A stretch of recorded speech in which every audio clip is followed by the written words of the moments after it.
Hark, gentle seeker of truths unseen, and welcome once more to our humble gathering of minds.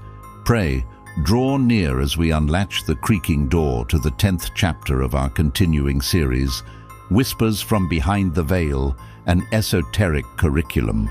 The flickering candlelight of our inquiry now falls upon a chamber steeped in mystery and metaphor, a place where spirit and substance entwine in a sacred dance.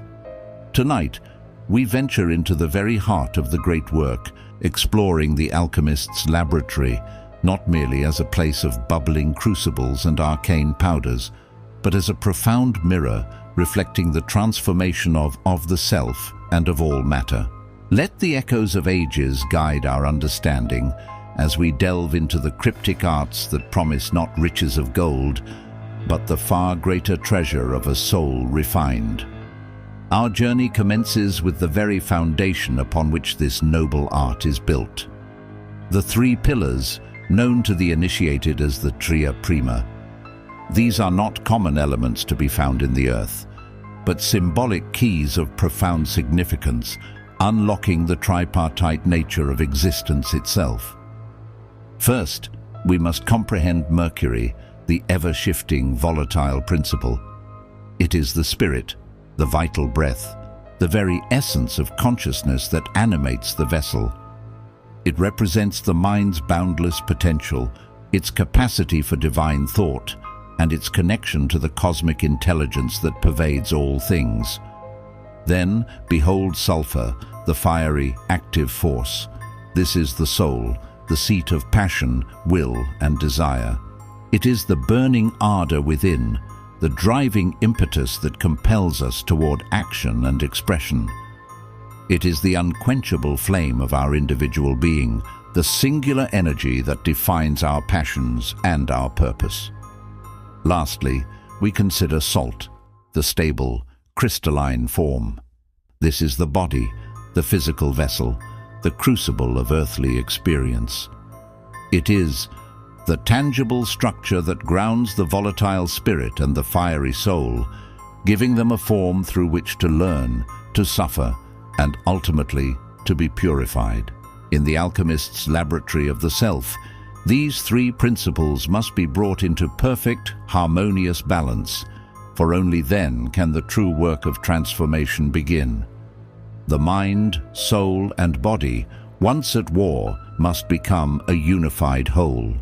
With the pillars established, we may now ascend the winding stair of the 7 stages of transformation, a sacred ladder leading from the gross to the subtle, from darkness to light. Each stage is a necessary ordeal, a process of refinement mirrored in both the physical laboratory and the inner landscape of the soul. The first step is calcination, the breaking down by fire, where the ego and its attachments are burned away to ash, humbling the spirit and clearing the ground for new growth. This is followed by dissolution, where these ashes are dissolved in the waters of the subconscious, confronting the seeker with their deepest emotions and hidden truths. Then comes separation, a careful discerning of what is pure from what is impure, filtering the essential self from the dross of past conditioning. Conjunction follows, the sacred marriage of the purified masculine and feminine aspects within, uniting conscious and unconscious in a newfound harmony. Fermentation is next, a death and rebirth, where a new, higher consciousness begins to putrefy the old self, birthing a spiritual potency. This leads to distillation, the boiling and condensing of this new spiritual essence, raising it to a higher, purer vibration, elevating the spirit time and again. Finally, we arrive at coagulation, where the purified, incorporeal spirit is made manifest once more, creating a new, perfected form, the spiritualized body. This 7-fold path is the very grammar of spiritual development, a map for the soul's perilous and sacred pilgrimage. Thus, we arrive at the culmination of our magnum opus, the ultimate goal that has captivated the hearts of sages and mystics for millennia, the Philosopher's Stone. Cast aside the vulgar notion of a mere stone that transmutes lead into gold. Its true meaning is far more sublime, its promise infinitely greater. The Philosopher's Stone is the symbol of the perfected self, the attainment of a unified consciousness where the division between matter and spirit has been healed. It is the realization of the divine spark within, the Christ consciousness, the Buddha nature. It represents the incorruptible, enlightened state of being, a spiritual perfection that confers not endless life in this mortal coil, but true immortality through union with the divine. To create the stone is to achieve gnosis, to know thyself completely, and in so doing, to know God. It is the ultimate act of coagulation, where the light of enlightenment is made flesh, and the alchemist, once a humble seeker, becomes a living embodiment of spiritual truth, a beacon of perfection in a world of shadow.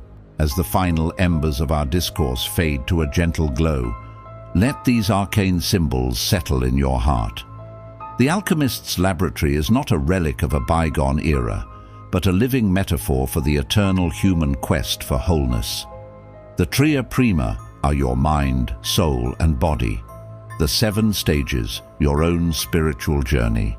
We implore you to carry this knowledge not as a burden of intellect, but as a lantern for your own inner path. Until our paths cross again in the shadowed halls of esoteric wisdom, may your own great work proceed with courage and with grace. Fare thee well.